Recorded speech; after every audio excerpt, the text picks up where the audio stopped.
Powered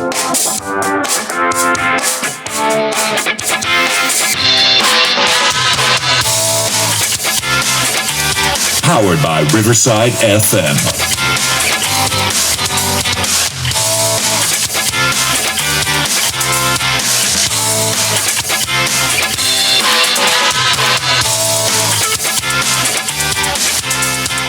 Okay, so our next guest is an OG of the Dog Pound. In his 8 years in the NFL, he amassed 29 interceptions and had 429 interception return yards and 2 touchdowns. And he led the league in interceptions in 1989 with 9 interceptions. Gentlemen, please help me welcome our dog, Felix Wright. Hey, Felix, how you doing, man? I'm doing all right. I appreciate the introduction. In fact, I like that when you say I led the league, because that was always a goal of mine, is to try and lead the league at least one time, and I was able to get it done. Nice. Awesome. Nice. And that was an unforgettable season in 89. I mean, I can't remember it because it was before I was born, but it was pretty unforgettable for everybody else. Now, I will say, before we get started and we get to some of the questions that we have for you, we do want to talk about something. You're going on the Browns fan cruise in March of 2024. That is confirmed. You and several other members of the Dog Pound will be there. Yes. And so we have to say, being that we are a podcast that is brought to you by Seaside Events as the official cruise event provider of the Cleveland Browns and organizer of the Browns fan cruise. And we will be on the Browns fan cruise and emceeing quite a few events on that Browns fan cruise. We are really looking forward to sharing the same Browns fan cruise with a legend such as yourself. So can you tell our listeners just a little bit about the Browns fan cruise? Well, I'm looking forward to it. I think it's in March sometime. I don't know the specific dates, but I'm just looking forward to traveling with, some of my ex-teammates and some of the newer guys that are retired now. And, we'll be traveling to, I think, the Bahamas and Jamaica and a few other countries. But I'm really looking forward to it. It's been a long time since I've been on a cruise, but it will be good to just have some camaraderie and to talk about the good old days. And like you said, you called me an OG, so we got a lot of good stories. There you go. And so I know we'll get back to the fan cruise here shortly. But before we do that, like I said, we want to talk about you. So first of all, there isn't a lot of info out there about yourself as far as growing up. So can you tell us, where you're from, where you went to high school, and how you got involved with football? Well, I grew up in the Catholic school system. So I grew up going to a small little school called St. Anne's Catholic School in Carthage, Missouri. And, Carthage at the time had about 11,000 people. I think we're up to 12 to 13,000 people now in our little town. Our closest kind of big city is Joplin, Missouri, and Springfield, Missouri was about an hour away. But that's where I lived, right in the southwest Missouri. And, and went to the St. Anne's Catholic school system all the way up to the 7th grade, so the 6th grade. So I went through K through 6 there. And if they would have had football in the junior high and high school, I probably would have stayed in that Catholic school, but we didn't. And so I had to go to public school to play football. And so I ended up going to the Carthage Junior High and then the Carthage Senior High. Played well there. Played 3 sports. Played football, basketball, and baseball. And actually, my best sport was baseball, which is crazy. I was an all-state baseball player and just an all-conference football player. But I got offered. Football comes first in the school year, and we didn't grow up with a whole lot of money. But my dad provided for us well. But when I got my first scholarship offer from Drake University, and it was a football scholarship, we kind of agreed that I don't know if we can wait until the spring and see if we get any offers in baseball. So we better take the first things coming. So that's kind of how I ended up at Drake University in Des Moines, Iowa, which actually ended up working out real well for me. So, I'd say. Yes, no doubt. And, so after, like I said, I was an all conference player and and went up to Drake University and became I didn't start immediately when I went up there, but I was starting mid-year in my freshman year and ended up, carrying that starting position for the remaining 3 years. So 3.5 years at Drake University, I was a starter.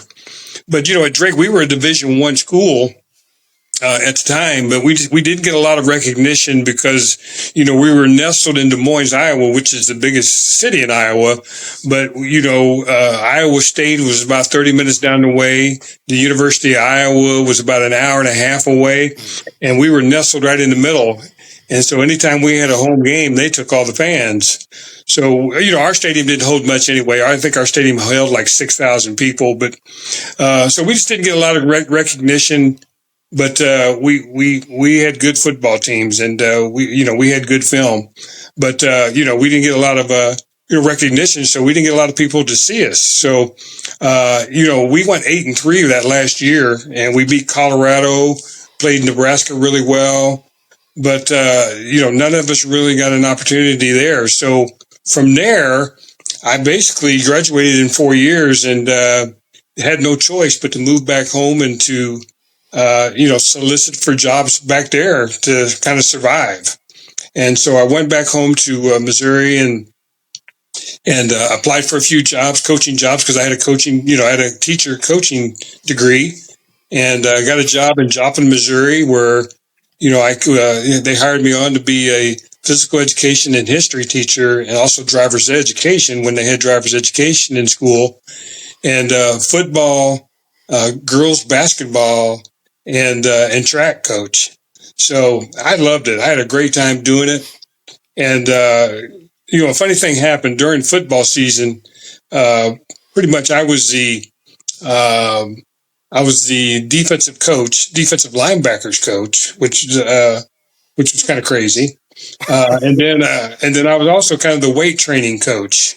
And so I stayed in great shape because anytime I asked any of my high school athletes to do anything, I worked out with them. So I stayed in really good shape physically, and I ran with them wherever I asked them to run. I ran with them, and they really loved that. And about halfway through the season, we weren't having such a very good season, but anyway, a couple of the defensive backs were having some issues, so I was out doing some demonstrating on how it should be done.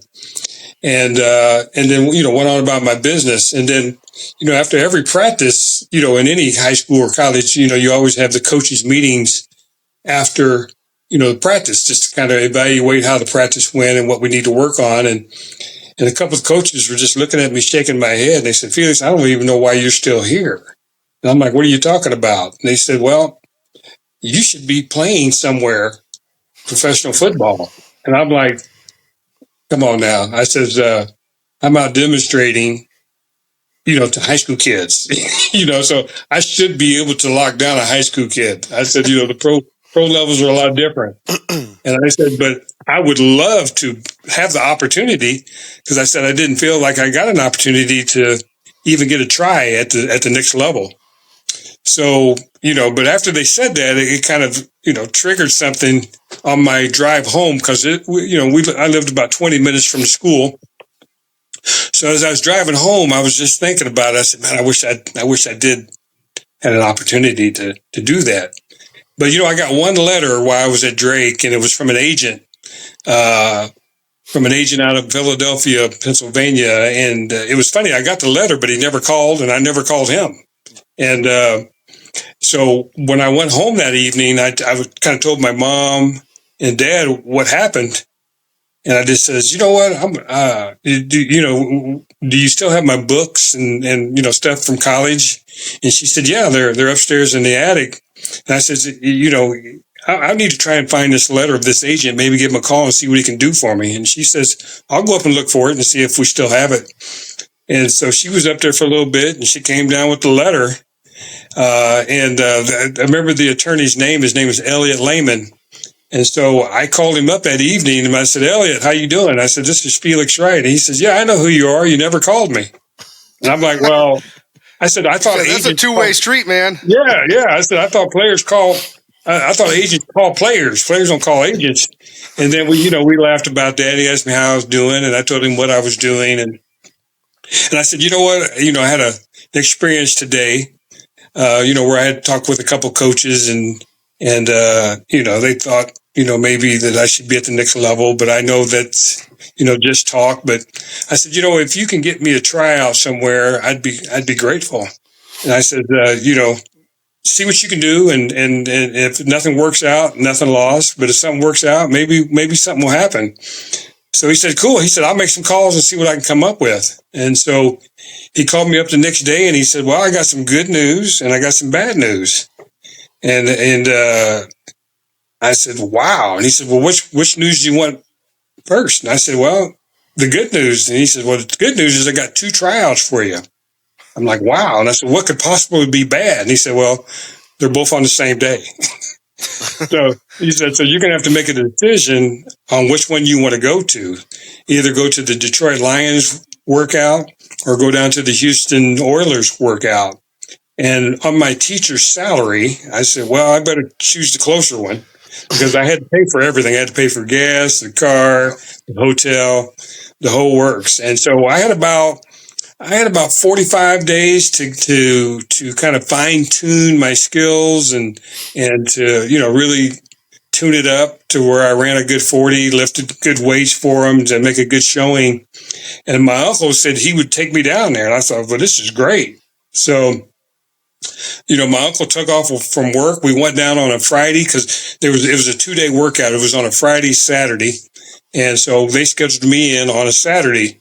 So we went down on Friday just to get down and get into the hotel, stretch a little bit, work so I can get ready for Saturday.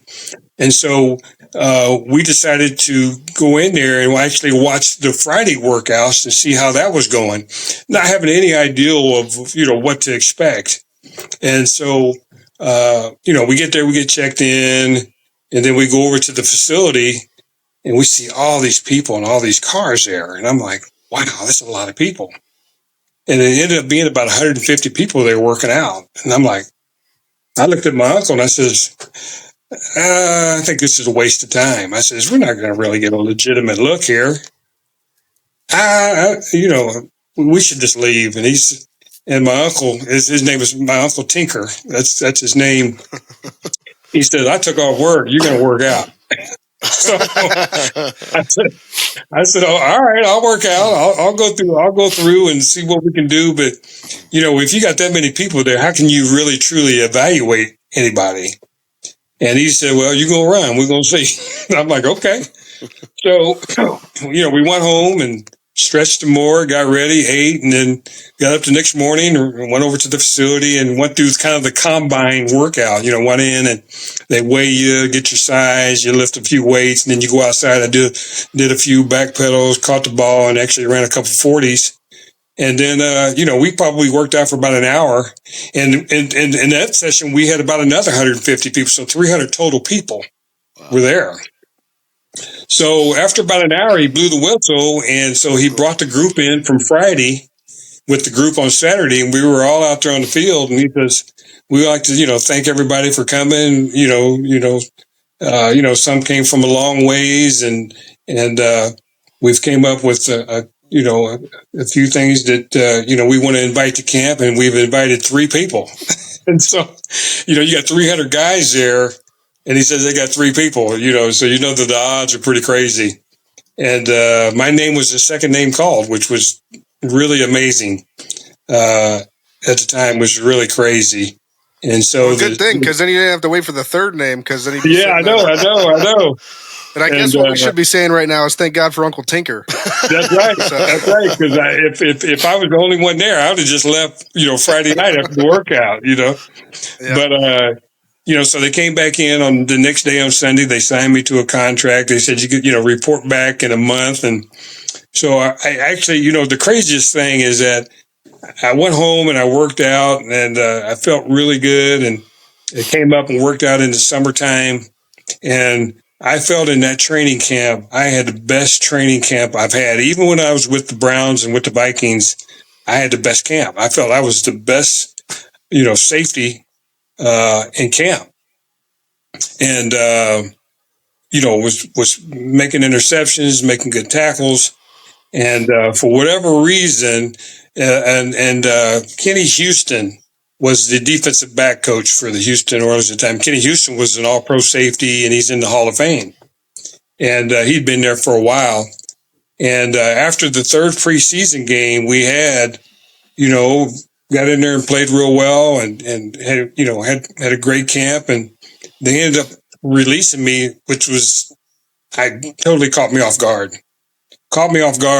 And and I was a little disappointed. But the crazy thing about when they released me is that we had a game on that Saturday, and on that Friday, I had to tell the school if I was, they said, well, we're going to give you to this date, which was that Friday, if I was going to resign or not, because they had to hire another coach. So that Friday, the day before the game, I told them I'm still here in camp, and I'm going to be here. So I resigned. So then we played the game on Saturday, and then on Sunday I got released. So it was pretty crazy. But before I left out of there, Kenny Houston came up to me and said, Felix, he says, trust me, I know how you feel right now. He says, I had no say so in this situation. He says, I would have kept you all day, but you'll be back in the league, I promise you. And but at that time you don't want to hear all that. Yeah, whatever. I'm out of here. And so I left out, and they flew me home, and so I went back home to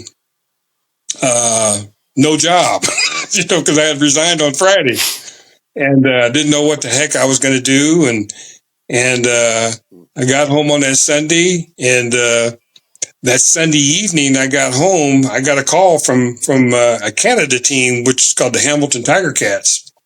And they just said, Felix, we saw you in camp. We love what you did. You can come up and play for us right now.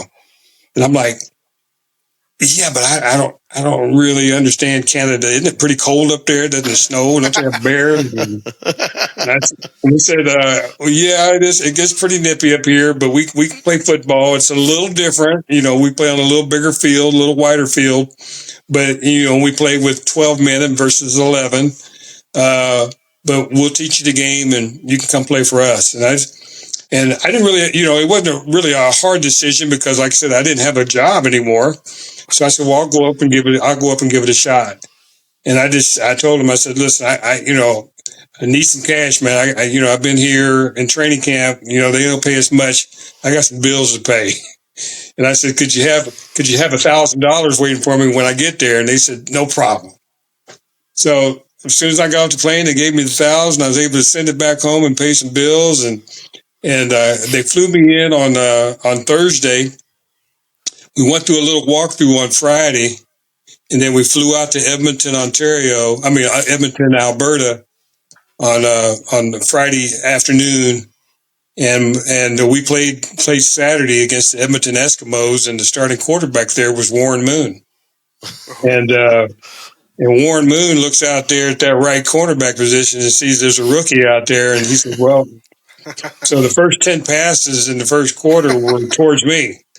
And they completed about 4. I think they completed 4 of the first 9. But then on the 10th, when I intercepted, took it back 80 yards. And so he left me alone after that. Yeah, he left me alone after that. So then the Ticats, they just signed me just for that year. Then they just said, well, so we ended the season. We lost the first playoff game. And then they just said, we want you back. We really like you. We want to sign you to a 2-year deal. And so I signed it because, I didn't have anybody else that was interested in me. So I signed a 2-year deal and stayed up there with the Hamilton Ticats. And in those 2 years, I became an all-star, which is an all-pro player up there. And just loved the game. The opportunity up there because they passed the ball 90% of the time. There's lots of opportunities to get interceptions, make some big plays. But became the all-star up there, which was really cool. But in my last year, we were kind of negotiating a new contract, but they just said they just didn't have the money to pay me what I wanted. So, and the crazy thing about it is that I almost kind of settled to say, okay, well, I'll just take this. But what happened is we went into the playoffs and we said, we'll just talk about it when we get out of the playoffs and we'll figure out, what we're going to do. And because I really had no scouts looking at me. But we had a quarterback that was getting a lot of looks from the NFL at the time, because mid-season, my last year, we traded Tom Clements to Winnipeg, and then Dieter Brock came to Hamilton from Winnipeg. So Dieter Brock was a pretty hot product, and so the scouts were in checking him out, and we, they were at our 2 playoff games, and then my one playoff game against Toronto, which is, they call it the Eastern Final, which is kind of like the AFC Championship game. And for whatever reason, I had a great game there. I had 4 interceptions in that game, which was pretty wild. Yeah, Yeah, and that's impressive. so they were there to watch watch our quarterback. And so I caught their eye, and they said, "Well, this little defensive back we got here is not too bad either. We maybe need to take a look at him." And so then the following week, we went into the Grey Cup, which is the Super Bowl in Canada, and you got another interception there. And then pretty much right after the season, I got offers from like 5 different NFL teams, and I went and worked out for Green Bay, Chicago. Miami, and then Cleveland. And how I ended up choosing Cleveland was because of Marty Schottenheimer. Marty I felt was the paid the most attention, and he talked to me the most. And he said, "Felix," he said, I just became the head coach mid-season. He says, I'm trying to put this team together from all different leagues to my liking." And he says that, I don't care if you were a 1st-round draft choice or you were a free agent, the best player is going to get an opportunity to play. So, I know it's up to you to decide what you want to do, but if you're good enough to be a starter here, they're going to start for me. We see what you did up in Canada. Here in the NFL is a little bit different culture, a little more physical. But if you can come up with the ball like you used to come up with the ball in Canada, you'll be okay. And so I told him it's on. That's how I came to Cleveland in '85. Signed a contract and came up here for training camp and blended right in with the defensive backs and became a nickel back and played. I kind of backed up Minifield and Dixon my first year. The second year, I kind of moved to safety and kind of backed up Donnie Rogers and Ray Ellis and Chris Rockins. And then, halfway, a couple games into my 3rd year, I had a big game on Monday night after the strike against the Rams where I had a couple interceptions, one for a touchdown, and never looked back and became a starter and started for the remainder of my career. So that's kind of how I got started. It was, I don't want to say it was a fluke. I like to say it was that when I had the opportunity, I didn't blow it. I was ready for it. And that, when I go out and speak to student athletes, I always tell them, I said, you never know when that opportunity is coming, but when that opportunity comes, you got to be ready. And if you're not ready, then all we got is excuses. But if you stay ready, when that opportunity comes, and you do your best, and some good things are going to happen to you. So, in a 10-year period, I went from a teacher's salary to a professional salary, which was pretty awesome. And so it worked out really well. And I love Cleveland so much that I ended up retiring here. Although after 6 years, I went to Minnesota for a couple of years and realized you didn't like that. Yeah, we played up there, but the only good thing is we played in the Dome, so that was cool. And then my last football game I played in was for Marty. So, Marty called me up and said, "Hey, I need your help in the next couple games, and hopefully we can get to the Super Bowl." I went to Kansas City and played with like Joe Montana and Marcus Allen, Derek Thomas. Trying to get to the Super Bowl. We ended up getting beat in Buffalo. That's that was their 4th time they got beat up on, but it was a good experience. And, I wouldn't trade it for the world. That's awesome. And you finishing kind of at the end there with Marty Schottenheimer. That's a pretty cool full circle moment from the beginning of your NFL career to the end. Absolutely. What an incredible journey. Yeah. I mean, I was going to interject and ask a few more questions. But like, this is such a great story, start to finish, that I just want to hear the whole thing out. I mean, there's a book deal out here, Felix. You got to talk to somebody. This is a tremendous story. That'd be awesome. Wow, I'm blown away right now. Yeah. Yeah. So, one question that I have. So, obviously, you talked about your time in Cleveland and loving the city, and spending time with the franchise is obviously more than just playing football for them. You become involved with your teammates off the field, with your community. Yes. So, with that in mind, do you have kind of a favorite off the field memory from your time in Cleveland? Well, when we do so many things together with the retired guys, it's awesome. Even with this deal, we got the Kevin Max, you got Hanford Dixon, you got Reggie Langhorne, Greg Pruitt. These are all guys that I know when I was here. And we do a lot of things off the field together. We golf together. We go out and do events together. And still to this day, even in our 60s, which is what we are now, which is kind of crazy to even think, is that we still do a lot of things together. And I just love that, doing things together and the camaraderie. And also I work for the last 23 years. I've been an NFL inspector for all the Browns games. I work with Reggie Langhorne, to where we get a chance to converse with the current players, as well as with the fans in the stands, and because that's really the last heyday we had until we can get these guys in gear. Yeah. So, can you tell me about the role as an inspector? What all is involved in that? Basically, what we do is we protect the sponsorship of the league. Like, Nike is the official apparel sponsor of the league. So, any ball player, coach, or referee, when they step out of that locker room, they got to be Nike down. They can't wear any Puma or Adidas and none of that stuff, because we got to get it removed immediately. And then, like, the official cap is like New Era. So, even though the apparel is Nike, you can't wear any Nike hats down there. They can all be New Era hats. So, the official headset is Bose.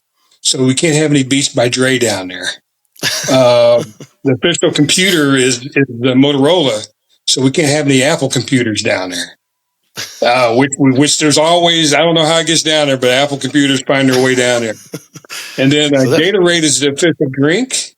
And there can't be any Cokes or Pepsis or root beers, and we always find those down there as well. So we're just basically we police the area. Those sponsors pay a lot of money, and they don't want to see any other product down there that's not theirs. So they for 15 years I did it alone by myself, and then. And versus giving us a raise, they said, we're going to let you hire somebody else to come help you. So we hired Reggie Langhorne on. And so I think he's in his eighth. They probably realized it's a two-man job, too. There's so much to check. Right. Yeah, because I used to have to every year. Well, yeah, I used to have to go from this sideline to this sideline. Now, I start off on the Browns. He starts off on the opponents, and then at halftime we switch. I take over the opponent. He comes to the Browns side, and just manage it. They want the pant to meet the sock. They don't want any skin showing like in college. They want your thigh pads and your knee pads in. They don't want the shirt hanging out below. So we got a lot, they keep us busy because, we got a lot of ball players out there that try and be trendsetters out there. And the NFL doesn't want that. So do you have to constantly meet with the team like all year long? Like, guys, come on. What are we doing here? Well, in preseason, we go in and we kind of talk to the team and kind of go over the rules and the regs, because they got new people every year. So we go in and, in the preseason and talk with them, and then they know who we are. Well, you know what the NFL stands for? Not for long. I was just going to say National Football League. You guys are coming up with all different things yourselves. I didn't say any of that. So he set us up, Felix. Yeah, I did. No, I did have another question about your time in Cleveland, Felix. Do you have a particularly good story about the early days of the Dog Pound? Yeah, it was awesome because when we came here, because Hanford and Clay Matthews, Chip Banks, and the boys came in here. They came in and they were kind of known as the Cardiac Kids, and and then when I came in '85. Just one day, I don't know. We we really didn't talk about changing the culture as far as changing from the Cardiac Kids, and I didn't really understand it other than they just said they were the Cardiac Kids because it always went down to the end and they always pulled it out.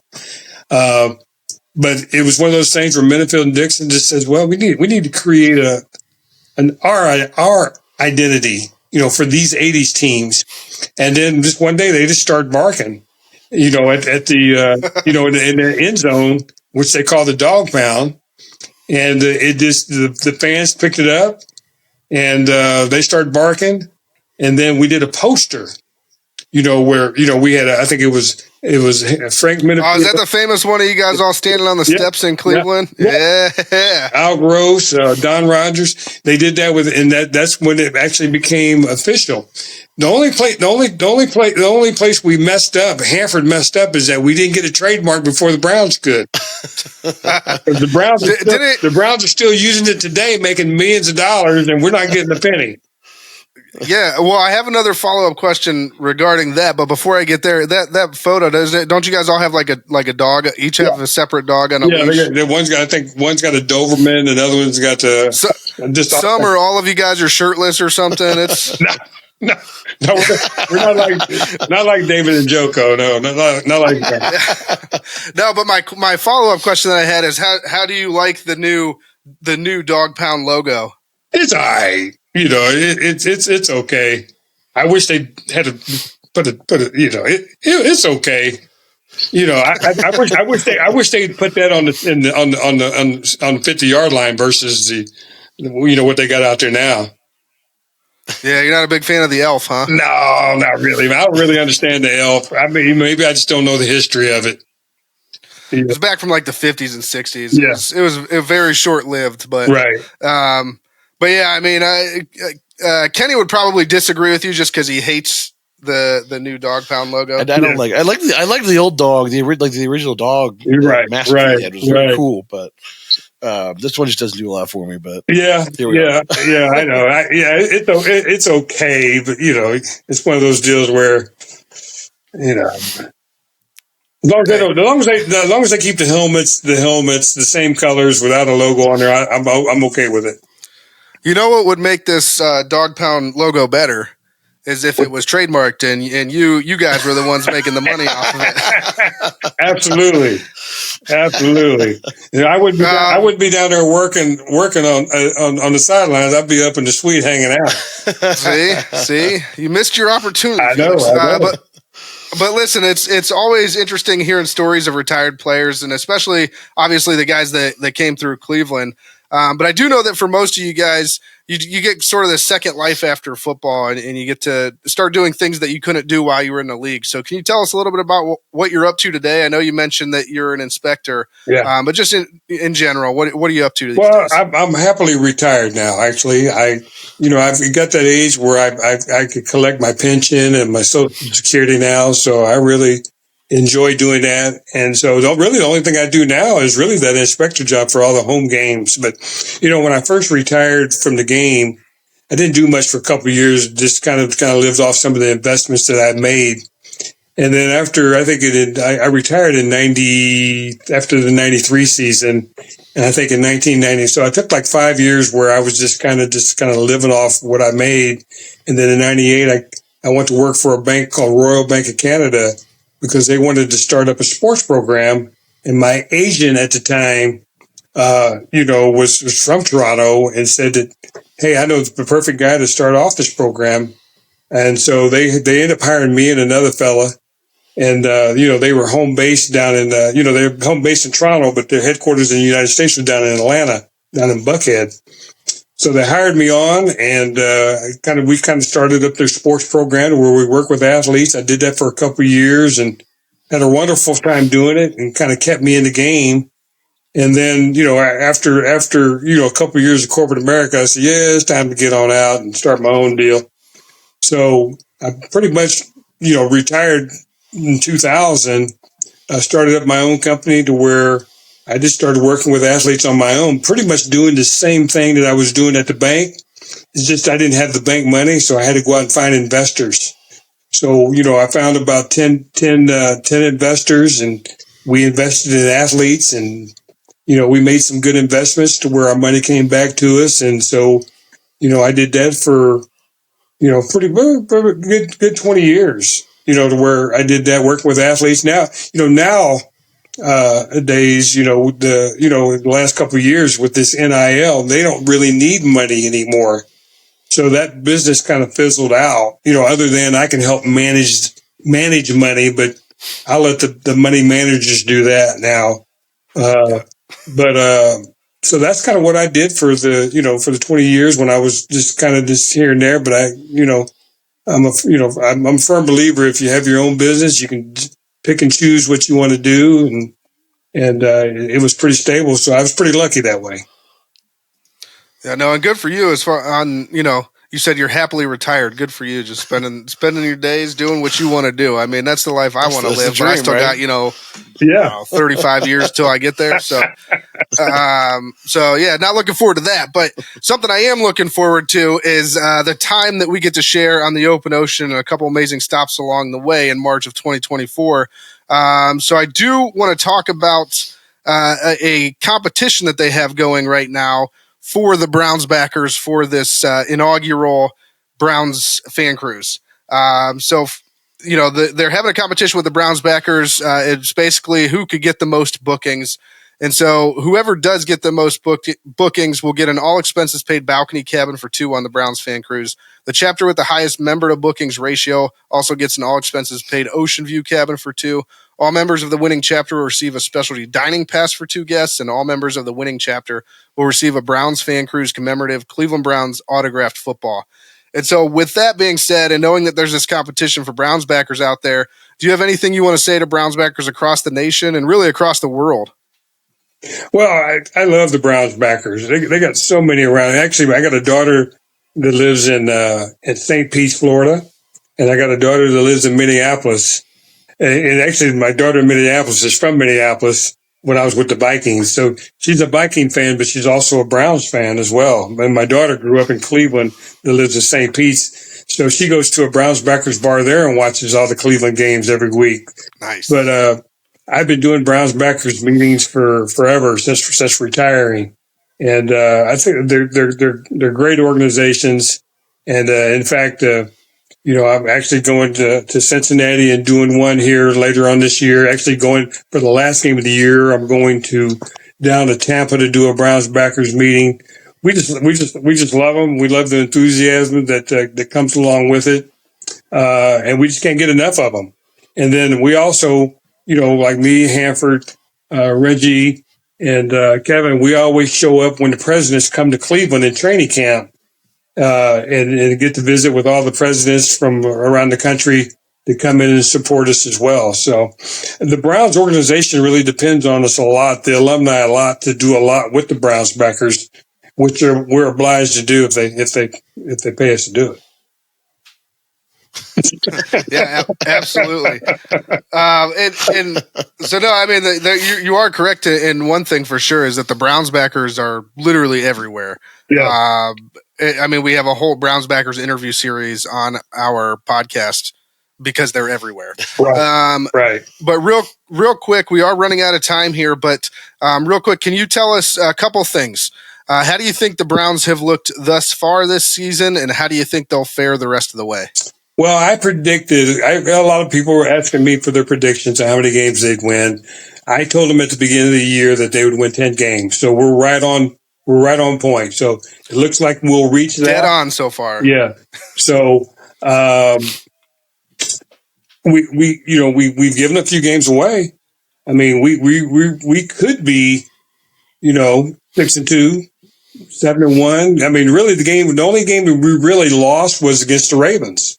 They beat us up pretty good. But with the Pittsburgh game we were in, the Seattle game we should have won. So, and then we'll see what happens from for the rest of the season. But I'm happy that we're in position to make something happen. We didn't put ourselves in a position where we don't have a chance. So as long as we have a chance, I'm okay with it. I just we got to keep our quarterback healthy. Obviously, we could tell the difference in him being in there versus not being in there. We've sustained a few injuries this last weekend as well. So we're going to have to replace, I think, Jedrick Wills. But the next man up mentality. But this is going to be a true test against the Ravens this weekend. It's going to determine a lot of things. And we usually play well in Baltimore. So we'll see how it goes. Absolutely. Are you sticking with your 10-6 record by the end of the season, or your what would that be, 10-7 record by the end of the season, or would it be different? No, I'm sticking with the 10. Yeah, I can't gamble because I work for the league, so I'm not going to, I can't do that. But I'm sticking to my guns, and actually, I've had some pretty good predictions here the last couple of years. So yeah, I'm gonna stick with it. And some of the guys that I probably went out and bet that. So I'm hoping they win, and then they'll come and ask me again next year. There you go. Well, hey, Felix, it's been wonderful and been an absolute pleasure having you on. We really appreciate your time. We know it's valuable, and we look forward to seeing you on the Fan Cruise in March of 2024. I look forward as well. And I appreciate the invite. You guys have a good evening. You too. You as well. Thanks. All right, buddy.